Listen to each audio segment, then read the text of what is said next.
नमस्कार। आज हम गुरुकुल कांगड़ी समग्र विश्वविद्यालय हरिद्वार के अंतर्गत वैल्यू एडेड कोर्स के रूप में पढ़ाए जाने वाले विषय professional ethics and gender studies के फर्स्ट यूनिट के फर्स्ट कंटेंट की चर्चा करेंगे। यहाँ फर्स्ट यूनिट के फर्स्ट कंटेंट के अंतर्गत दो विषयों पर विचार किया जाएगा। फर्स्ट है nature of ethical studies and second है एजेंट ऑफ इथिकल कंडक्ट। हम यहाँ सबसे पहले नेचर ऑफ इथिकल स्टडीज पर चर्चा करेंगे। नेचर ऑफ इथिकल स्टडीज अर्थात नीति शास्त्रीय अध्ययन का स्वरूप। देखिए, इस विषय को स्पष्ट करने के लिए हम विश्लेषण विधि का प्रयोग करेंगे, जिसमें हम सभी पक्षों का विश्लेषण करते हुए आगे बढ़ेंगे। तो सबसे पहले हम ये समझें कि नीति शास्त्रीय अध्ययन का मतलब क्या होता है। देखिए, नीति शास्त्र के अंतर्गत किए जाने वाले अध्ययन को हम नीति शास्त्रीय अध्ययन कहते हैं। अब हम स्वरूप को समझें। किसी भी शास्त्र के स्वरूप को स्पष्ट करने का अर्थ है उस शास्त्र के मूलभूत विशेषताओं, विषय वस्तुओं, उद्देश्यों, सिद्धांतों और उसकी उपयोगिता को स्पष्ट करना। अर्थात उस शास्त्र का मूल क्या है, उसका उद्देश्य क्या है और वह शास्त्र किस प्रकार की जानकारियां या ज्ञान प्रदान करता है, इसे स्पष्ट करना अर्थात उस शास्त्र के स्वरूप को स्पष्ट करना है। अब हम विचार करेंगे कि नीति शास्त्र क्या है। देखिए, नीति शास्त्र दो शब्दों से बना है, नीति और शास्त्र। ये जो नीति शब्द है, ये संस्कृत के णी प्रापड़े धातु से परे तीन प्रत्यय के संयोग से निष्पन्न हुआ है। ये जो णी प्रापड़े धातु है, यह प्रेरणार्थक स्वरूप वाला धातु पद है, जो प्रेरणा देने का कार्य अर्थात जो नयति अर्थात ले जाने की क्रिया, निर्देशन, मार्गदर्शन आदि अर्थों को ज्ञापित करता है। अब यहाँ एक प्रश्न उठता है कि णी प्रापणे धातु के द्वारा जो मार्गदर्शन या प्रेरणा देने की क्रिया हो रही है, वो किसके लिए हो रही है, अर्थात किसका मार्गदर्शन किया जाना है। तो इसके प्रत्युत्तर में हम पाते हैं कि यह मार्गदर्शन या ये ले जाने की क्रिया मनुष्यों के लिए है। मनुष्यों को ले जाना है या मानवों का मार्गदर्शन करना है, मानव या मानवीय समाज का। अब प्रश्न उठता है कि ये किस प्रकार का मार्गदर्शन है, किस प्रकार का निर्देशन है। इस प्रश्न के प्रत्युत्तर के लिए हम प्राचीन भारतीय नीतिक शास्त्रीय ग्रंथ, जिसे काबंदकीय नीतिसार और शुक्र नीतिसार को कह सकते हैं हम, उसमें नीति शब्द का परिभाषा मिलता है नैना नीति रुच्यते, अर्थात जो ले चले, व्यक्ति अथवा समाज को कुमार्ग से हटाकर सन्मार्ग की ओर अर्थात सुमार्ग की ओर, जो व्यक्ति को अशुभ या बुराई से हटाकर शुभ या अच्छाई के मार्ग पर ले जाए, ऐसा निर्देशन और मार्गदर्शन नीति कहलाता है। इस परिभाषा के अर्थ पे जैसे हम प्राचीन मंत्र है, अशतो मा सद्गमय तमसो मा ज्योतिर्गमय मृत्योर्मा अमृतम गमय। असत से सत्य की ओर, अंधकार से प्रकाश की ओर, मृत्यु से अमृत तत्व की ओर, ऐसी गति नैतिकता में भी है, जो हमें अशुभ से हटाकर शुभता की तरफ ले चले। अब यहाँ एक और प्रश्न उठता है कि व्यक्ति और समाज को कुमार्ग से सुमार्ग की ओर कैसे ले जाया जाएगा। वह साधन क्या होगा जिससे व्यक्ति को या मानवीय समाज को अशुभ से शुभ की तरफ ले जाया जा सके, अर्थात वो क्या है जिससे ये पता चलेगा कि अशुभ क्या है और शुभ क्या है। तो इसके लिए अनुपालनीय सिद्धांतों, आदर्शों या नियमों की बात होती है, अर्थात व्यक्ति और समाज को कुछ अनुपालनीय आदर्शों, सिद्धांतों और नियमों के माध्यम से कुमार्ग से हटाकर सन्मार्ग की ओर, अर्थात क्या अशुभ है, क्या शुभ है, क्या उचित है, क्या अनुचित, इसका विभेद बताकर उसे सन्मार्ग की ओर ले जाने का प्रयास किया जाएगा। अब यहाँ विचारणीय है कि अनुपालनीय शब्द का क्या अर्थ है। देखिए, अनुपालनीय का अर्थ होता है जिसका अनुपालन किया जा सके और जिसका अनुपालन करके मानवीय जीवन सहित संपूर्ण विश्व का कल्याण हो सके या कम से कम विनाश न हो। ये उसी प्रकार है जैसे हम खाद्य और अखाद्य की बात करते हैं। जो खाद्य होता है उसको खाने से जीवनोपयोगी ऊर्जा मिलता है, अर्थात हम खाद्य उसे ही कह सकते हैं जिसको खाने पर हमें जीवन ऊर्जा मिले, ना कि मृत्यु। तो इस प्रकार भारतीय परिप्रेक्ष्य में नीति शब्द का विश्लेषण करने के उपरांत यह ज्ञात होता है कि नीति उस अनुपालनीय सिद्धांत, आदर्श अथवा नियम को कहा जाता है जिसके माध्यम से मानव एवं मानवीय समाज को कुमार्ग अर्थात बुराई से हटाकर सुमार्ग अर्थात अच्छाई की ओर लाया जा सके। इस अर्थ में नीति शास्त्र वह शास्त्र है जिसके अंतर्गत ऐसे सिद्धांतों, आदर्शों या नियमों की गवेषणा की जाती है जिसके माध्यम से मानव एवं मानवीय समाज को अच्छाई और बुराई, शुभ अशुभ और उचित अनुचित, पाप पुण्य, न्याय अन्याय का ज्ञान कराकर अच्छाई के मार्ग पर, शुभत्व के मार्ग पर लाया जा सके। हमने भारतीय परिप्रेक्ष्य में नीति शब्द का विश्लेषण किया। अब हम पाश्चात्य परिप्रेक्ष्य में इथिक्स शब्द का विश्लेषण करेंगे। इथिक्स शब्द ग्रीक भाषा के इथोस शब्द से निष्पन्न हुआ है जिसका अर्थ होता है कस्टम, कैरेक्टर, अर्थात लोकाचार, रीति रिवाज या सत्चरित्र। देखिए, लगभग प्रत्येक समाज में कुछ न कुछ लोकाचार होते हैं, है ना, जिसमें किसी विशिष्ट आचरण को करने अथवा न करने का निर्देश होता है। समाज के प्रायः सभी सदस्य लोकाचार में अभ्यस्त होते हैं। उनके आचरण में लोकाचार ही प्रत्यक्ष होता है। इथोस शब्द इन्हीं अभ्यस्त लोकाचार को निर्देशित करने वाला एक पद है। अब हम एक विशिष्ट शब्द पर विचार करेंगे, वह है मॉरल। एथिक्स को मॉरल फिलॉसफी या फिलॉसफी ऑफ मॉरल भी कहा जाता है, जो लैटिन शब्द मॉरलिस से निष्पन्न हुआ है। इस शब्द का सृजन सिसरो ने लैटिन भाषा के मॉस, जिसका बहुवचन रूप मॉरस है, से किया है, जो ग्रीक शब्द इथॉस का समानार्थी है। अर्थात इथॉस के समान मॉरस शब्द का भी प्रयोग अनुपालनीय रीति रिवाज, लोकाचार अथवा चरित्र आदि का निर्देश करने हेतु ही किया जाता है। पिछले स्लाइड्स में हमने इथॉस और मॉरस शब्द का विश्लेषण किया और जिनमें हमें ज्ञात हुआ कि इन दोनों शब्द का अर्थ समान है, लोकाचार, सच्चरित्र, रीति रिवाज आदि। देखिए, जो लोकाचार होता है, सच्चरित्र होता है, इन सभी का संबंध मनुष्य के आचरणों से होता है। इनके अंतर्गत मनुष्य के आचरण का सकारात्मक निर्देशन, प्रबंधन या मार्गदर्शन ही किया जाता है, जिसके अंतर्गत किसी आचरण को करने या न करने का निर्देश ही दिया जाता है, अर्थात किसी आचरण के उचित तथा किसी आचरण के अनुचित होने का निर्देश। इस व्यापक दृष्टि से संस्कृत भाषा का नीति शब्द, ग्रीक भाषा का इथोस शब्द तथा लैटिन भाषा का मॉरस शब्द, इन तीनों का अर्थ समान ही है और वह है मानव का सकारात्मक निर्देशन या मार्गदर्शन।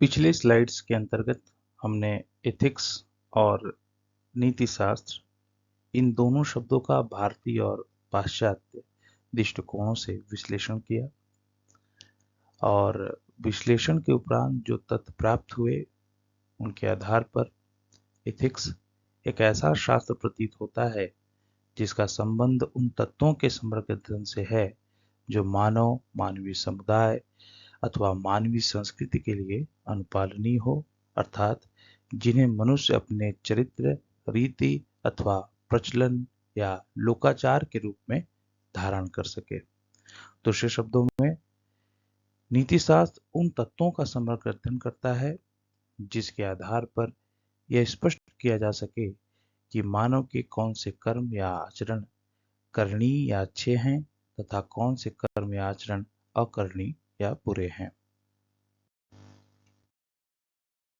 विद्वानों ने भी कुछ इसी अर्थ में नीति शास्त्र को परिभाषित करने का प्रयास किया है, जिसमें विलियम लिली और जे.एस. मैकेंजी के विचारों का उल्लेख किया जाएगा। विलियम लिली के अनुसार, we may define ethics as the normative science of conduct of human beings living in societies, a science which judges this conduct to be right or wrong, to be good or bad. Mackenzie के अनुसार, ethics may define as the study of what is right or what is good in conduct. पाश्चात्य दार्शनिकों के समान ही भारतीय दार्शनिकों ने भी नीति शास्त्र को कुछ इसी अर्थ में परिभाषित किया है।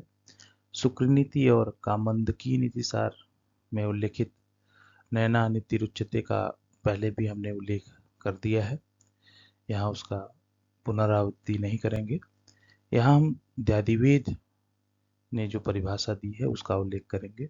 द्यादिवेद के अनुसार, एवं कर्तव्यमेवं न कर्तव्यात्मित एव धर्मः सानिति, अर्थात यह कर्तव्य है अर्थात करणीय कर्म है, तथा वह कर्तव्य नहीं है अर्थात अकरणीय कर्म है।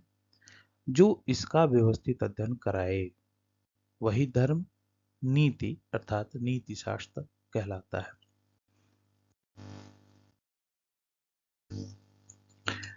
नीति शास्त्र के अर्थ का विश्लेषण करने के उपरांत तथा विद्वानों के द्वारा उसकी क्या परिभाषा दिया गया है, इसका उल्लेख करने के उपरांत अब हम नीति शास्त्रीय अध्ययन पर विचार करेंगे। नीति शास्त्रीय अध्ययन, जैसा कि पहले ही बताया जा चुका है, नीति शास्त्र के अंतर्गत विचारणीय अध्ययन अर्थात जिसका अध्ययन नीति शास्त्र के अंतर्गत किया जाता है। अब हम उस पर विचार करेंगे।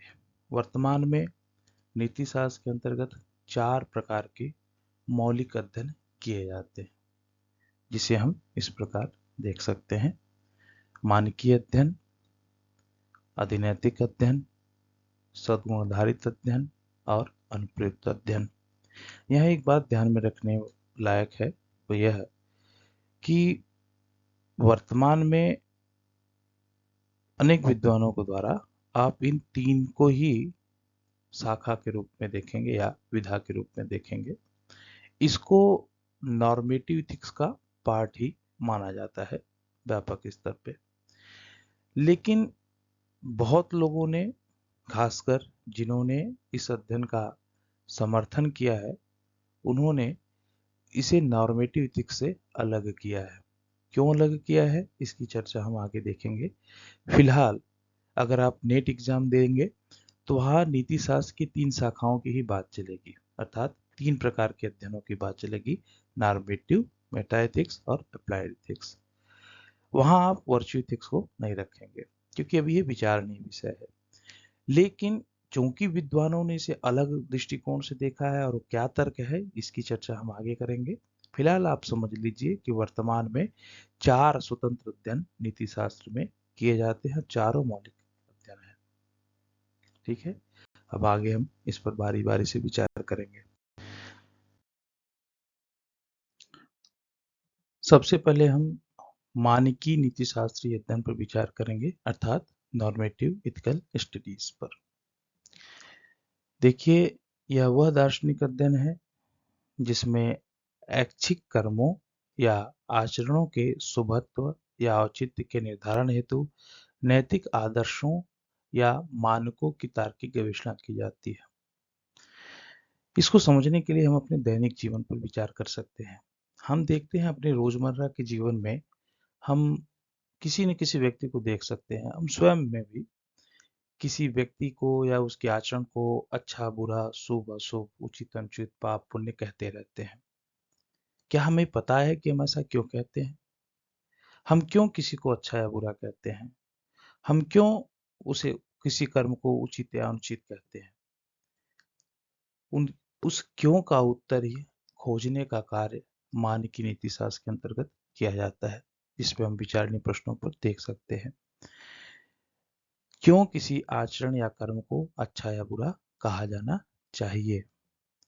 किसी आचरण को अच्छा या बुरा कहने का नैतिक मानक या आदर्श क्या है? यहाँ पर हम एक विषय पर विचार करना चाहते हैं, तो आप भी स्पष्ट कर लीजिए। देखिए, मानकीय अध्ययन और जो नॉर्मेटिव स्टडी होता है, वो डिस्क्रिप्टिव स्टडी से या वर्णनात्मक अध्ययन से अलग होता है। व्यवहार का और आचरण का अध्ययन दो प्रकार के शास्त्र करते हैं। एक है नीति शास्त्र और एक है मनोविज्ञान। ठीक है, मनोविज्ञान। मनोविज्ञान में आचरण कैसा होता है का अध्ययन किया जाता है। ठीक है, इसमें विचार किया जाता है कि व्यक्ति कैसा व्यवहार करता है, कब मनुष्य कैसा व्यवहार करेगा, है ना? मनुष्य के आचरण का स्वरूप क्या है, इस पर जो है मनोविज्ञान विचार करता है। लेकिन नीति शास्त्र जिस पर विचार करता है वह चाहिए पर। तो क्यों मनुष्य कोई आचरण करता है, यह कौन विचार करेगा? मनोविज्ञान। और मनुष्य को क्यों कोई आचरण करना चाहिए, इस पर विचार करता है मानकीय नीति शास्त्र। ठीक है, इस अंतर को हमें अच्छे से ध्यान में रखना आवश्यक है। तो अब यहाँ प्रश्न मानकों का है, अर्थात किस मानक के आधार पर? क्या हम मनमानी किसी को अच्छा बुरा कहते हैं? अवश्य ही नहीं कहते होंगे। हमारे पास कोई मानक अवश्य होना चाहिए। उन मानकों के आधार पर ही हम किसी आचरण को अच्छा या बुरा कहते हैं। अर्थात हम कैसे जानेंगे कि कोई आचरण अच्छा या बुरा है? मानकीय नीति शास्त्र ऐसे ही मानकों की बात करता है, ऐसे ही मानकों की तार्किक गवेषणा करता है। अभी हमने पीछे जिन विचारकों को पढ़ा, मैकेंजी को पढ़ा और क्या नाम है, विलियम लिली को पढ़ा, उनके परिभाषाओं को देखा और नीति शास्त्र के शाब्दिक अर्थ का विश्लेषण भी किया, तो हमें उसका मानकीय अर्थ ही प्राप्त हुआ। हमने देखा कि मनुष्य को कुमार्ग से हटाकर सन्मार्ग की तरफ ले जाने की बात हो रही थी। ठीक है, तो कुमार्ग से सन्मार्ग की तरफ ले जाने के लिए सिद्धांतों की बात चल रही थी, है ना? कैसे ले जाया जाएगा? तो अनुपालनीय सिद्धांतों की बात हो रही थी। तो वो सिद्धांत क्या है, वह मानक क्या है, वही मानकों का अध्ययन मानकीय नीति शास्त्र कहलाता है। इसको आप ध्यान में रखिएगा। जिनके आधार पर किसी आचरण को अच्छा या बुरा कहा जा सके, वह मानक क्या होगा, इसका मापतोल कैसे होगा, इसका अध्ययन मानकीय नीति शास्त्र के। मानकीय नीति शास्त्र के उपरांत अब हम अधिनैतिक या अधिनीति शास्त्रीय अध्ययन पर विचार करेंगे। अधिनीति शास्त्री, यहाँ पर अधि शब्द का प्रयोग है, इसको हम विश्लेषण करते हुए आगे बढ़ेंगे। अधिनीति शास्त्र, अधि का मतलब होता है ऊपर। इसका हम संबंध बनाकर देखें तो नीति शास्त्र पर अर्थात नीति शास्त्र के ऊपर किए जाने वाला विश्लेषणात्मक अर्थात समीक्षात्मक अध्ययन। यहाँ नीति शास्त्र से अर्थ है मानकीय नीति शास्त्र से। ठीक है, अर्थात मानकीय नीति शास्त्र में जिन विषयों का अध्ययन किया जाता है, उनका अर्थ विश्लेषण तथा उनके सत्यता की समीक्षा। इस अध्ययन के अंतर्गत उन अर्थों के सार्थकता एवं तर्कों की सत्यता की परीक्षा की जाती है जो किसी मानवीय कर्म या आचरण को अच्छा या बुरा कहने पर प्रस्तुत की जाती है। तर्कों की सत्यता की परीक्षा, इसे ध्यान से समझिए। जब हम किसी को अच्छा या बुरा कहते हैं तो हम कोई तर्क प्रस्तुत करते हैं कि हम क्यों कहते हैं उसको अच्छा बुरा। अधिनीति शास्त्र उन तर्कों की सत्यता की परीक्षा करता है। मतलब आप जिस कारण से किसी को अच्छा या बुरा कहते हैं, वह कारण सत्य है या असत्य, वो कारण अपने आप में उचित है या अनुचित, इसकी परीक्षा अधिनीति शास्त्र करता है। जैसे कि कोई आतंकवादी कह दे कि मैं जिहाद के लिए किसी को मार रहा हूं, तो क्या जिहाद के लिए किसी को मारना उचित मानदंड है? इसकी सत्यता की परीक्षा, है ना। इस तरीके से सबसे पहले ये पूछेगा कि उचित का अर्थ क्या है, अच्छा का अर्थ क्या है, शुभ का अर्थ क्या है। तो यहाँ विचारणीय प्रश्नों में आप देखिए 3 प्रकार के विचारणीय प्रश्न अधिनीति शास्त्र में है। एक है अर्थ संबंधी, दूसरा है स्वरूप संबंधी, तीसरा है प्रमाण संबंधी। अगले स्लाइड में हम उसकी चर्चा करेंगे। तो सबसे पहले हम अर्थ संबंधी समस्या पर विचार करें। तो अर्थ संबंधी जो समस्या है उसमें क्या विचारणी है, किसी आचरण को उचित या अनुचित कहने का क्या अर्थ है।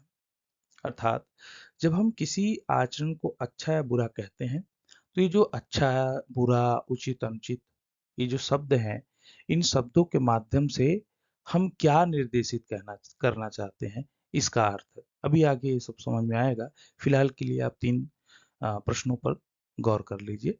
दूसरा है स्वरूप संबंधी समस्या। इसमें किसी आचरण को उचित या अनुचित कहकर क्या आप किसी तथ्य का वर्णन करते हैं या मूल्यांकन करते हैं, या कुछ करने या न करने का परामर्श देते हैं, या केवल अपने मन के भावों का अभिव्यक्तिकरण करते हैं। आप क्या करते हैं जब आप कोई नैतिक कथन करते हैं? ठीक है, इसका प्रश्न है स्वरूप संबंधी प्रश्न। प्रमाण संबंधी प्रश्न क्या है, जब आप किसी को अच्छा या बुरा कहते हैं तो क्या आप तथ्यात्मक कथनों के समान यह प्रमाणित कर सकते हैं कि आप सत्य कह रहे हैं। इसको हम एक दृष्टांत के आधार पर समझने का प्रयास करेंगे। ठीक है।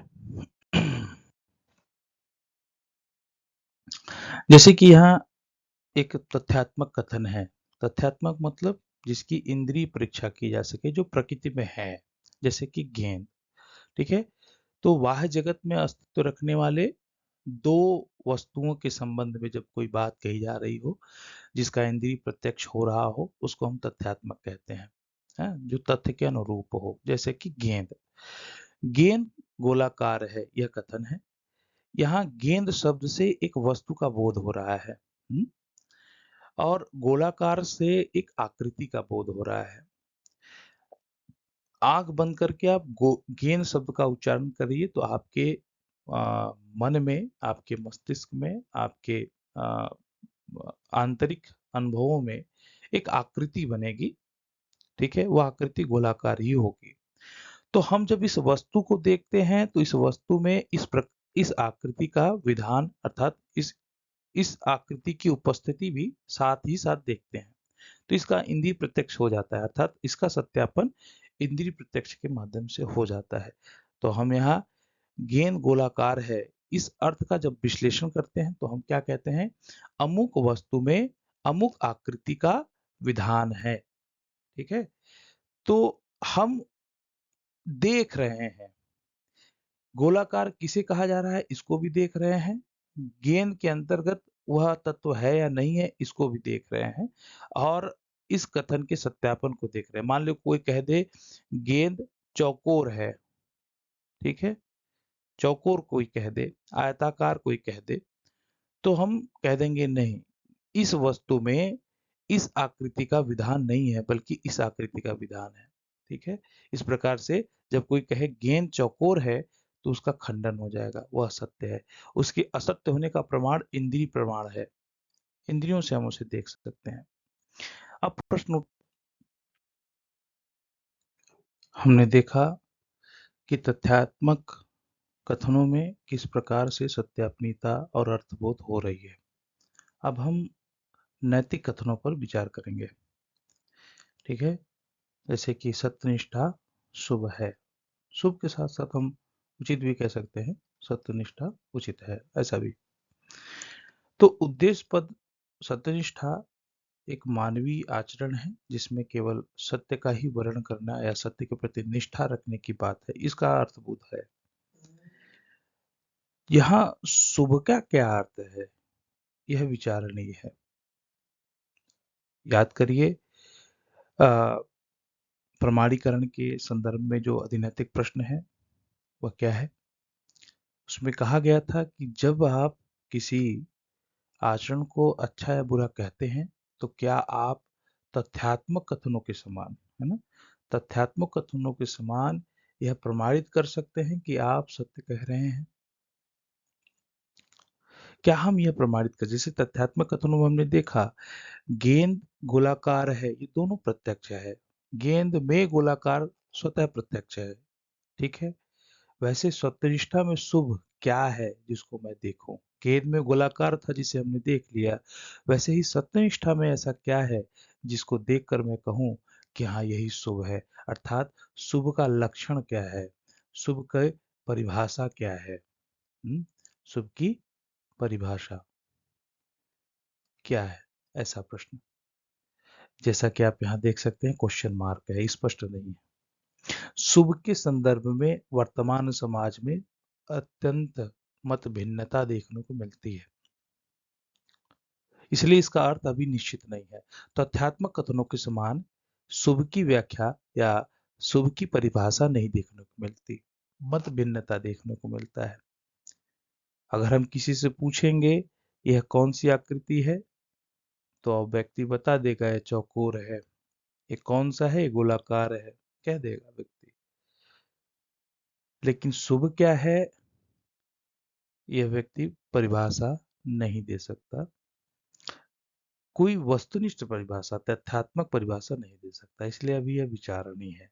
और जब तक शुभ की व्याख्या विचारणीय है तब तक यह कथन कि सत्यनिष्ठा शुभ है यह प्रमाणित नहीं किया जा सकता। जैसे कि आप यहाँ देख सकते हैं, विधेय पद शुभ का निश्चित अर्थ स्पष्ट न होने के कारण इस कथन का अर्थबोध व सत्यापन अभी विचारणीय है। यही कारण था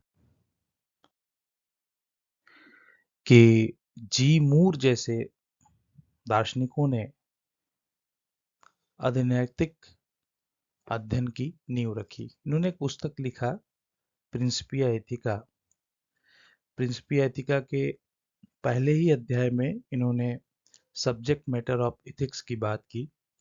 उसके अंतर्गत उन्होंने यह बात कही उनके शब्दों में, निसंदेह नीतिशास्त्र इस प्रश्न से संबंधित है कि शुभ आचरण क्या है, पर इससे संबंधित होते हुए भी यदि यह इस प्रश्न का उत्तर नहीं देता कि शुभ अपने आप में क्या है और आचरण क्या है, तो यह शास्त्र प्रथम चरण से आरंभ नहीं होता।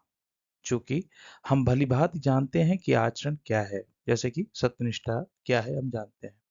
अतः ऐसी स्थिति में हमारे लिए प्रथम विचारणीय प्रश्न यह हो जाता है कि शुभ क्या है, अर्थात अच्छाई क्या है, गुड क्या है, और अशुभ क्या है या बुराई क्या है या अनुचित क्या है। इस प्रश्न अथवा इन प्रश्नों की व्याख्या करने वाले अध्ययन विधा को ही मैं नीति शास्त्र मानता हूं। अर्थात इनकी दृष्टि में अनैतिक अध्ययन जो शुभत्व की परिभाषा दे, जो अपने अध्ययन को शुभ की परिभाषा के अंतर्गत लगाए, उसको ही अनैतिक अध्ययन के श्रेणी के अंतर्गत रखते हैं। जी मूर के अतिरिक्त एजेयर, कार्नेप, आर एम हेयर जैसे दार्शनिकों ने भी अनैतिक अध्ययन को ही नीति शास्त्र का मौलिक अध्ययन माना है। एजेयर के शब्दों में, the question for moral philosophy is not whether a certain action is right or wrong, but what is implied by saying that is right or saying that is wrong. इसी प्रकार हियर ने कहा है, ethics as I conceived it is the logical study of language of morals. इस तरीके से ये सभी अपने आप में नैतिक भाषा अर्थात नैतिक शब्दों और नैतिक निर्णयों अर्थात नैतिक कथनों के अर्थ विश्लेषण पर ही नीतिशास्त्र को केंद्रित करते हैं।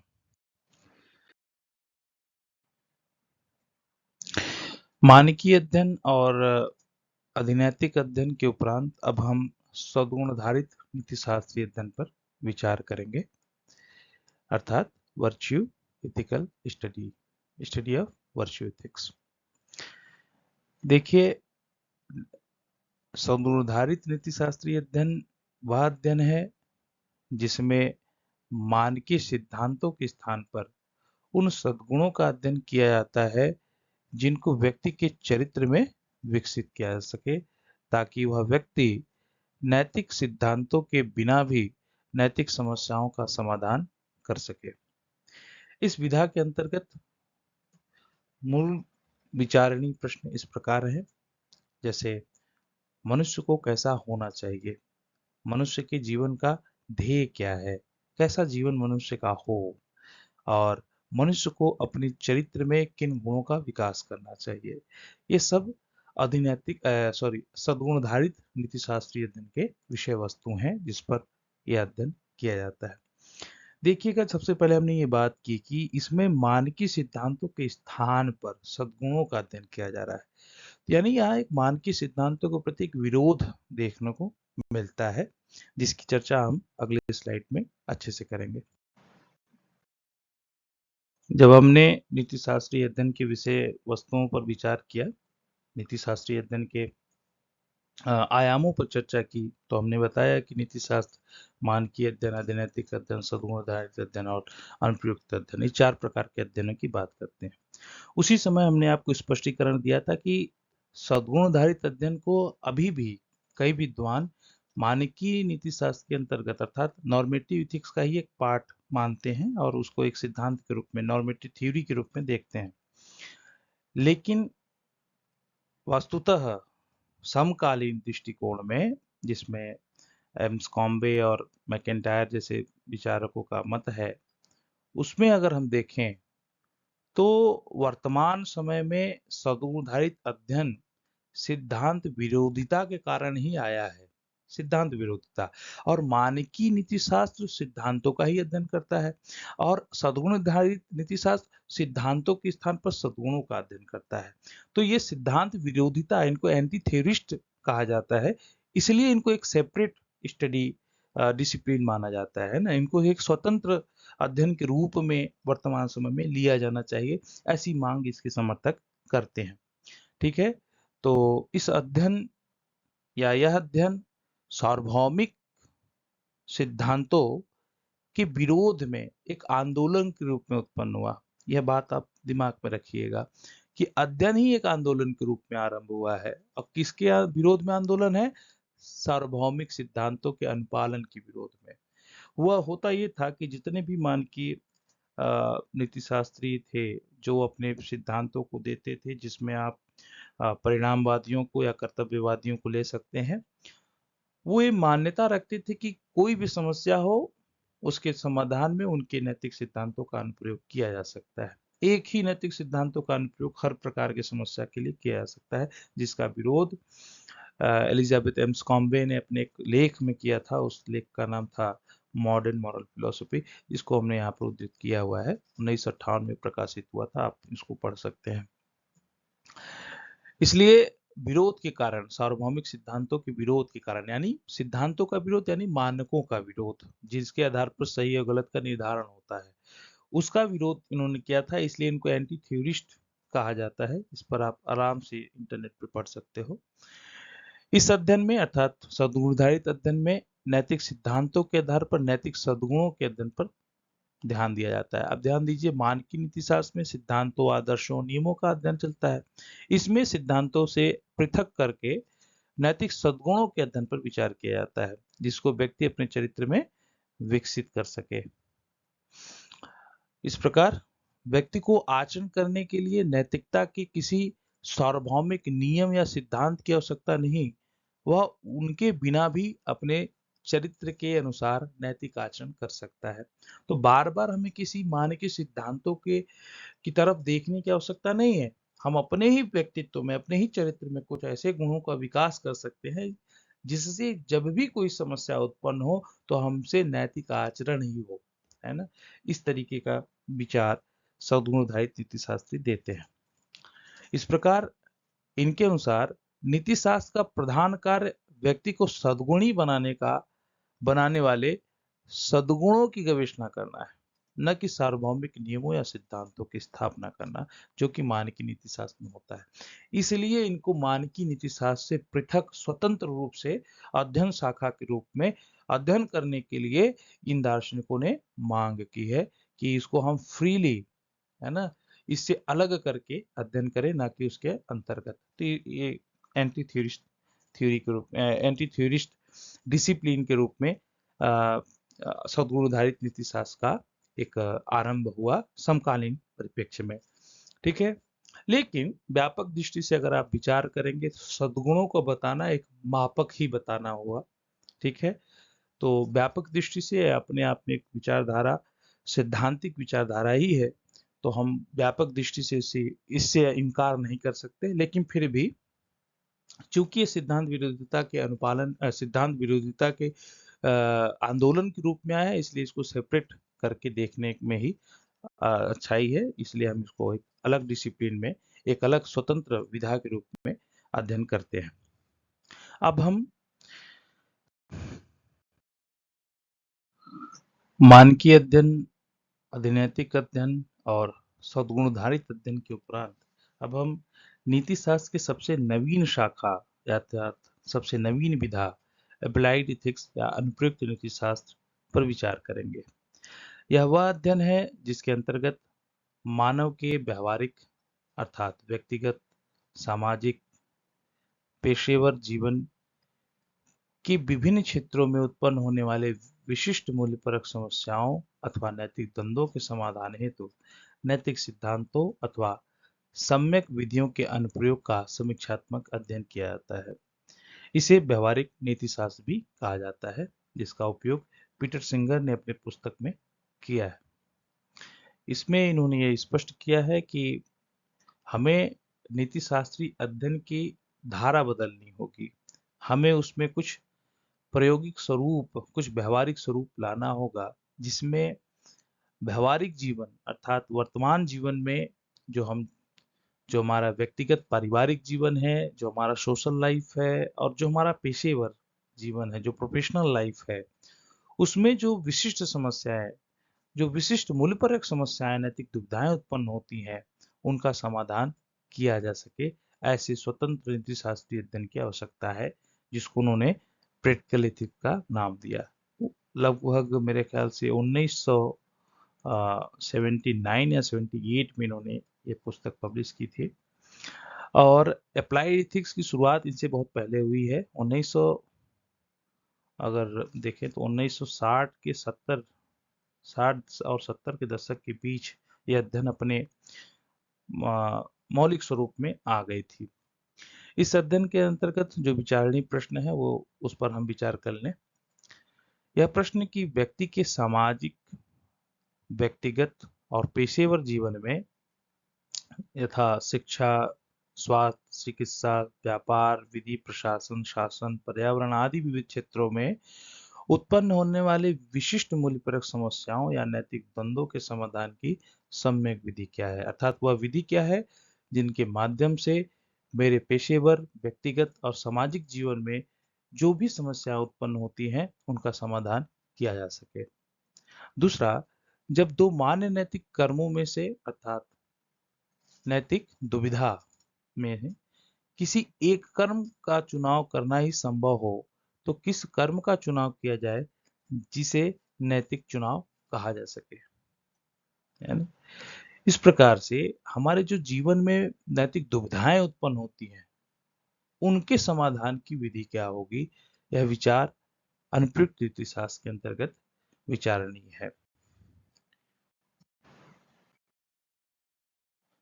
अनुप्रयुक्त नीति शास्त्र को और ही स्पष्टता पूर्वक समझने के लिए हम इन प्रश्नों पर विचार कर सकते हैं, जैसे कि क्या पशु पक्षियों का उपयोग भोजन या अनुसंधान के लिए करना उचित है? हम अक्सर देखते हैं कि दवा की जांच के लिए, है ना, कोई भी अनुसंधान होता है तो उस अनुसंधान में एनिमल जो है रिसर्च किया जाता है, उनको जो है उन पर प्रयोग किया जाता है पहले, चूहों पर, है ना, पशु पक्षियों पर हमेशा ट्रायल किया जाता है, एनिमल ट्रायल। तो क्या है नैतिक रूप से उचित है? ठीक है, क्रुएल्टी में आएगा या नैतिक रूप से इसको आप स्वीकृति दे सकते हैं? इसका एक प्रश्न है जो अप्लाइड एथिक्स में विचारणीय है। दूसरा है, क्या मशीनों को मानव के समान बौद्धिक क्रिया करने का सामर्थ्य प्रदान करना सही है या नहीं? जैसे हम एआई कह सकते हैं, तो ये अपने आप में एक नैतिक डिबेट है जो अभी अप्लाइड एथिक्स में विचारणीय है। दूसरा, पर्यावरण को किस प्रकार पर्यावरण को किसी भी प्रकार की क्षति पहुंचाने वाले किसी भी तकनीक का उत्पादन या उपयोग करना उचित है अथवा नहीं? इसका डिबेट बहुत बड़ा है। जैसे कि फैक्ट्री है, बहुत सारे जो यंत्र है, विज्ञान आज का हम देखें तो बहुत सारा रॉ मटेरियल अवशेष छोड़ती है जो पर्यावरण के लिए बड़ा घातक है। लेकिन हमें विकास भी करना है, तो विकास में और पर्यावरण में जो ये विरोध देखने को मिलता है, उसका शमन करने के लिए नीति शास्त्रीय विधा के रूप में अप्लाइड एथिक्स को हम देख सकते हैं। अभी हमने चर्चा किया था गर्भपात का, तो गर्भपात उचित है या अनुचित, है ना? कोई ऐसी समस्या आ सकती है महिला के लिए जहां गर्भपात करना अच्छा भी हो सकता है और सामान्यतः इसको हम बुरा भी कह सकते हैं। ऐसे ही क्या इच्छा मृत्यु को नैतिक स्वीकृति प्रदान की जानी चाहिए, जैसे आत्महत्या आदि? क्या सैनिक को अपने दल की सुरक्षा के लिए किसी शत्रु को मानव ढाल बनाना चाहिए या नहीं? अभी कुछ साल पहले गोगोई नाम के एक आर्मी ऑफिसर थे, उन्होंने कश्मीर में कुछ उग्रवादियों को एक्शन करने के लिए गए थे, कुछ उग्रवादियों के ऊपर। उनमें से उग्रवादियों ने जब इनके टीम पर हमला कर दिया था, तो उन्होंने क्या किया, एक शील्ड बनाया, एक व्यक्ति को उठाया और उसको बोनेट पे अपने जो है जीप के आगे बांध दिया और अपने आप को बाहर निकाला। तो क्या उस पर एक बहुत नैतिक डिबेट हुआ था कि क्या ऐसा करना किसी प्रोफेशनल आर्मी के लिए ठीक है या नहीं? तो इस पर भी अप्लाइड एथिक्स बात करेगा। जैसे किसी घायल शत्रु को चिकित्सकीय उपचार देना चाहिए या नहीं चाहिए? कोई देश शत्रु है जो आपको मार रहा है, आपके देश को, क्या उसका कोई सैनिक घायल होकर आपकी तरफ आया है तो उसको चिकित्सकीय उपचार देना नैतिक रूप से सही है? इस पर डिबेट। क्या आतंकवादी को न्यायिक प्रक्रिया का अधिकार प्रदान करना चाहिए? जैसे अभी यहाँ आया था वो कसाब, उसको पकड़ा गया था, तो उसको न्यायिक प्रक्रिया के तहत ही दंड दिया गया था। क्या ऐसा करना चाहिए, वहीं गोली मार देना चाहिए? ऐसी नैतिक डिबेट देखने को मिलेगा अप्लाइड एथिक्स में। ऐसे ही क्या किसी धनिक व्यक्ति को दान करने के लिए बाध्य किया जा सकता है? किसी गरीब व्यक्ति को, नहीं भैया आपको दान करना ही करना है, नैतिक दृष्टि से क्या उचित है या अनुचित है? ऐसे ही क्या सामाजिक न्याय के लिए आरक्षण का प्रावधान उचित है या अनुचित? अभी भी आप देखते होंगे अफर्मेटिव एक्शन सबसे पहले अमेरिका में आरंभ हुआ था, अफर्मेटिव एक्शन के नाम से। तो सामाजिक न्याय के लिए मतलब सामान्यता के लिए, समानता के लिए, बात समानता की हो रही है, आरक्षण से विषमता आ रहा है या समानता आ रहा है? इसका एक बहुत लंबा चौड़ा डिबेट आप एथिक्स में पाएंगे, जिसमें दोनों दल देखने को मिलेगा। कोई आरक्षण का समर्थन कर रहा है, कोई विरोध कर रहा है। तो इसके समाधान के लिए क्या उपाय होंगे, उसका अध्ययन अनुप्रयुक्त नीति शास्त्र के अंतर्गत होता है। इसी प्रकार आप अपने परिवार की रक्षा के लिए किसी निर्दोष व्यक्ति की हत्या करना उचित मानेंगे अथवा नहीं मानेंगे? इस प्रकार का अध्ययन। अब हम अनुप्रयुक्त नीति शास्त्र को और अच्छे से समझने के लिए एक दृष्टांत का सहारा ले सकते हैं, जो इस प्रकार है। उदाहरण के लिए हम एक ट्रॉली या ट्रेन का दृष्टांत देख सकते हैं, जिसमें एक ट्रेन सीधे जा रही है, जिस पे 4 मजदूर काम कर रहे हैं। ठीक है, यदि ये ट्रेन सीधे आ गई तो चारों की मृत्यु हो जानी निश्चित है। एक व्यक्ति है जिसके पास लीवर है और वह देखता है कि दूसरी पटरी पर एक व्यक्ति है ना, और जिस पटरी पे ट्रेन जा रही है उस पे 4 है। तो उसके सामने एक दुविधा है कि वो क्या करे, क्या ट्रेन को सीधे जाने दे या मोड़ दे? अगर आपके सामने ये दुविधा आएगी तो आप क्या करेंगे? अधिकांश व्यक्ति ट्रॉली को मोड़ने की बात करेंगे, कहेंगे हम इसे मोड़ देंगे एक व्यक्ति की तरफ। अधिकांश व्यक्ति ऐसा ही करते हैं। उपयोगितावादी भी ऐसा ही करेंगे। उपयोगितावादी एक सिद्धांत है, ठीक है। उपयोगितावादी सिद्धांत यह मानता है कि अधिकतम व्यक्तियों के अधिकतम सुखों की वृद्धि ही अच्छा है। तो यहाँ अधिकतम व्यक्तियों की अधिकतम सुखों के रूप में हम यहाँ अधिकतम व्यक्तियों की रक्षा को देख सकते हैं। यहाँ एक व्यक्ति की रक्षा हो रही है, यहाँ 4 व्यक्ति की जीवन रक्षा हो रही है, इसलिए वो लीवर खींच देना अच्छा समझेगा। क्या आप भी ऐसा समझते हैं? क्या यह नैतिक समस्या का समाधान हो गया? इस समस्या के एक नैतिक समस्या, एक नैतिक द्वंद्व आई। इसके द्वंद्व की समस्या के लिए उपयुक्ततावादी सिद्धांत का अनुपालन किया गया, अनुप्रयोग किया गया और यह समस्या समाधान हो गया। अगर ऐसा है तो क्या हर परिस्थिति में ऐसे नियम का पालन किया जा सकता है? उदाहरण के लिए हम दूसरा दृष्टांत देख सकते हैं। इस दृष्टांत में आप डॉक्टर हो और कोई स्वस्थ मरीज आपके पास रूटीन रूटीन चेकअप के लिए आया है। स्वस्थ है, वो आता रहता है हर हफ्ते में, हर महीने में आपके पास रूटीन चेकअप के लिए। तो उसी समय आपके हॉस्पिटल में एक इमरजेंसी होती है।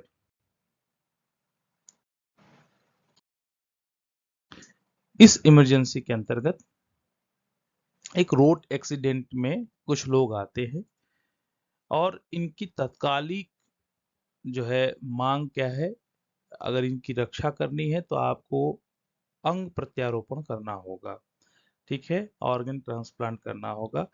4 व्यक्ति हैं मान लीजिए, तो 4 व्यक्ति को 4 प्रकार के अंगों की आवश्यकता है जीवन जीने। जैसे कि मान लीजिए लीवर, किडनी, हृदय और इंटेस्टाइन, ठीक है, या आंत कह लीजिए। अब रूटीन चेक करने के लिए, चेकअप के लिए आपके पास आया है, क्या आप उसकी हत्या करके, उसके अंगों को निकाल के उन व्यक्तियों में प्रत्यारोपित करेंगे जो रोड एक्सीडेंट में आए आए हैं इमरजेंसी में आपके पास? आपका क्या उत्तर होगा वो आपको पता। लेकिन ऐसे समस्या में, ऐसे नैतिक दुविधा में क्या आप उपयोगितावादी सिद्धांत का उपयोग करेंगे? 4 लोगों की जीवन रक्षा के लिए आप इसको मार दीजिए और इसके अंगों को निकालकर उनमें लगा दीजिए। क्या ऐसा स्वीकार्य है? क्या ऐसा किया जाना चाहिए? यह प्रश्न अनुप्रयुक्त नीतिशास्त्र के अंतर्गत विचारणीय प्रश्न है, जिस पर बहुत बड़ा डिबेट होता है कि ऐसी समस्याओं का समाधान कैसे किया जाए, ठीक है। इसका विचार अधिनीति शास्त्र के अंतर्गत, सॉरी, अनुप्रयुक्त नीति शास्त्र के अंतर्गत किया जाता है। अब हम अब तक के विश्लेषण से जो तथ्य निकलकर सामने आए हैं उनके आधार पर नीति शास्त्रीय अध्ययन के स्वरूप की विशेषता को हम आपको बताएंगे। सबसे पहले नीति शास्त्रीय अध्ययन 4 प्रमुख अध्ययनों का एक समग्र अध्ययन है। एक समग्र अध्ययन है जिसमें 4 प्रकार के अध्ययन समाहित हैं, जिसकी चर्चा हमने पहले कर दी है। मानकीय, अधैनैतिक, सद्गुणाधारित और अनुप्रयुक्त नीति शास्त्र। पहली विशेषता हमें ये प्राप्त हुई। स्वरूप की दृष्टि से मानकीय अध्ययन आदर्श मूलक या नॉर्मेटिव अध्ययन है, मानकीय अध्ययन है, जिसमें मानकों का अध्ययन होता है। व्यक्ति को क्या करना चाहिए, क्या नहीं करना चाहिए, क्या शुभ है, क्या अशुभ है, क्या उचित है, क्या अनुचित, इसका अध्ययन इस आदर्श मूलक अध्ययन के अंतर्गत किया जाता है। दूसरा है विश्लेषणात्मक अध्ययन। अधैनैतिक जो अध्ययन है उसका स्वरूप विश्लेषणात्मक और समीक्षात्मक अध्ययन का है। तीसरा सद्गुणाधारित अध्ययन, ये कला है जिसमें चारित्रिक बल कैसे आए उसको सिखाने की बात चलती है। व्यक्ति में नैतिक किन प्रकार के गुणों का विकास हो, वो व्यक्ति कैसा बने, कैसा हो, कला सिखाने की बात है। एक अपने आप में सृजनात्मक क्रिया है। चौथा है अनुप्रयुक्त नीति शास्त्र। ये व्यवहारिक और प्रयोगात्मक स्वरूप का है। इस प्रकार से हम कह सकते हैं कि नीति शास्त्र दर्शन की वह विधा है जिसमें दर्शन, विज्ञान और कला, इन तीनों का सम्मिश्रण देखने को मिलता है। अब हम व्यापक दृष्टि से इसकी परिभाषा करते हुए कह सकते हैं कि नीति शास्त्रीय अध्ययन 4 प्रमुख नीति शास्त्रीय अध्ययनों यथा मानकीय, अनैतिक, सद्गुणधारित तथा अनुप्रयुक्त अध्ययन का एक समग्र अध्ययन है, जिसका उद्देश्य मानव के आचरणों के शुभत्व मतलब शुभ या अशुभ का निर्धारण एवं व्यक्ति एवं समाज के लिए अनुपालनीय आदर्श अर्थात जिसे किसी व्यक्ति के चरित्र, समाज की रीति, संस्कृति, कानून के रूप में प्रयोग किया जा सके तथा जिससे व्यक्तिगत, सामाजिक एवं पेशेवर जीवन में उत्पन्न विशिष्ट मूल्यपरक समस्याओं या नैतिक दुविधाओं का सम्यक समाधान किया जा सके, ऐसे आदर्शों की तार्किक गवेषणा करना है, जिसका अर्थबोध तथा सत्यापन किया जा सके। इस प्रकार इस परिभाषा में सभी पक्षों को समाहित करने का प्रयास किया गया है। अब हम नीतिशास्त्री अध्ययन के स्वरूप की चर्चा के उपरांत नैतिक आचरणकर्ता के स्वरूप पर विचार करेंगे अगले स्लाइड में।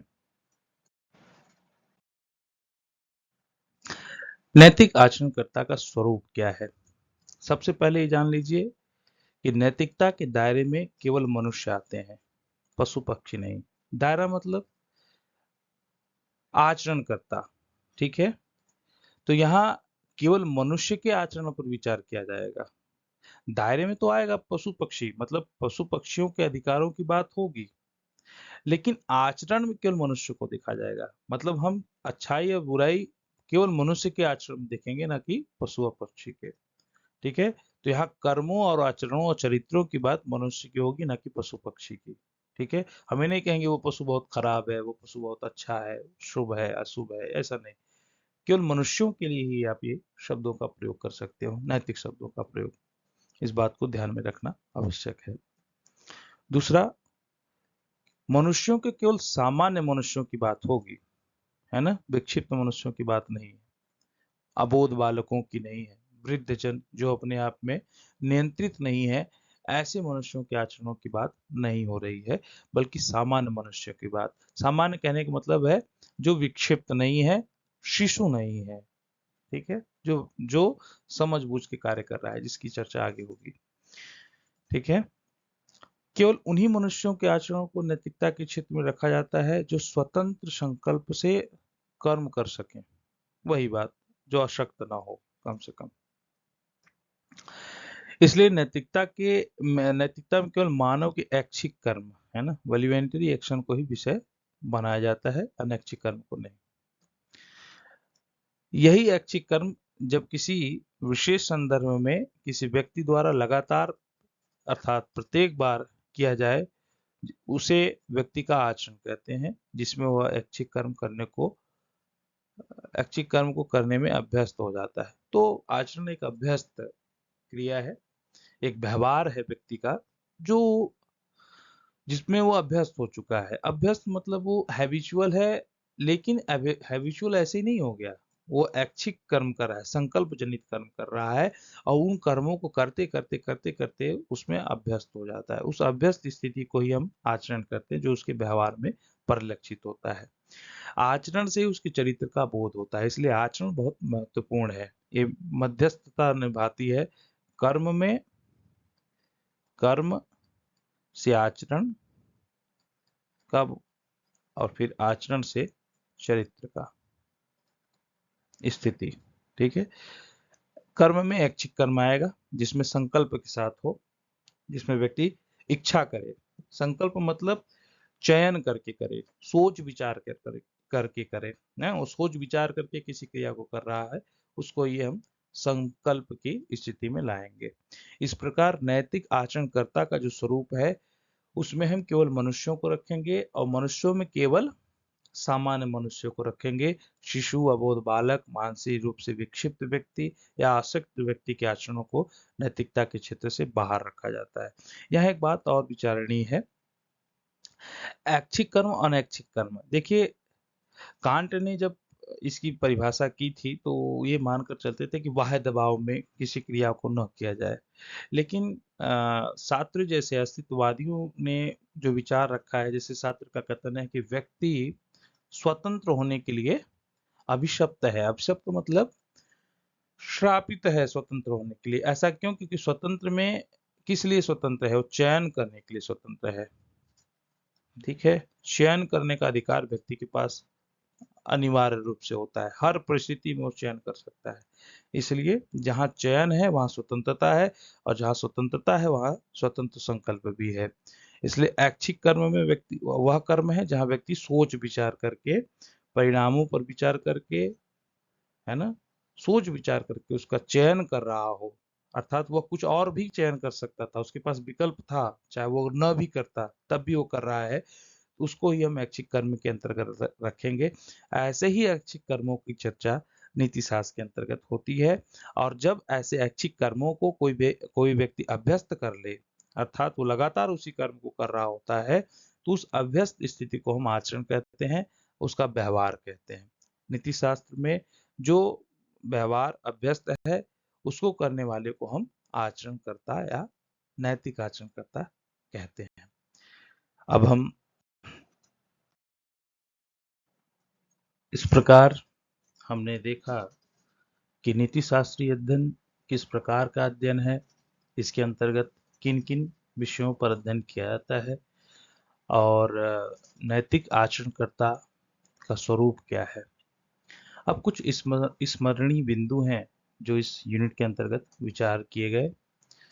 सबसे पहले हमने ये समझा कि नीति शास्त्रीय अध्ययन 4 प्रमुख विधाओं का एक समग्र अध्ययन है। अर्थात यह अध्ययन 4 अध्ययनों में विभक्त है। मानकीय अध्ययन, जिसमें मानकों का अध्ययन किया जाता है। अनैतिक अध्ययन, जिसमें मानकों के अर्थात तर्कों की सत्यता की परीक्षा की जाती है। सद्गुणाधारित अध्ययन, जिसमें नैतिक सद्गुणों की गवेषणा की जाती है। और अनुप्रयुक्त अध्ययन, जिसमें व्यवहारिक जीवन में उत्पन्न होने वाली नैतिक समस्याओं के सम्यक समाधान हेतु नैतिक मूल्यों के अनुप्रयोग या नैतिक प्रविधियों के अनुप्रयोग की व्यवहारिक अध्ययन या व्यवहारिक गवेषणा की जाती है। और अंत में अनैतिक आचरणकर्ता के स्वरूप के संबंध में हमने देखा कि नीति शास्त्रीय अध्ययन के अंतर्गत केवल सामान्य स्वतंत्र रूप से संकल्प कर सकने वाले अविक्षिप्त सुबोध मनुष्य के आचरण के एवं ऐच्छिक कर्मों को ही नैतिक मूल्यांकन का विषय बनाया जाता है, अन्य को नहीं। इति ओम। धन्यवाद। Please subscribe and support this channel. Ashish Kumar. Om.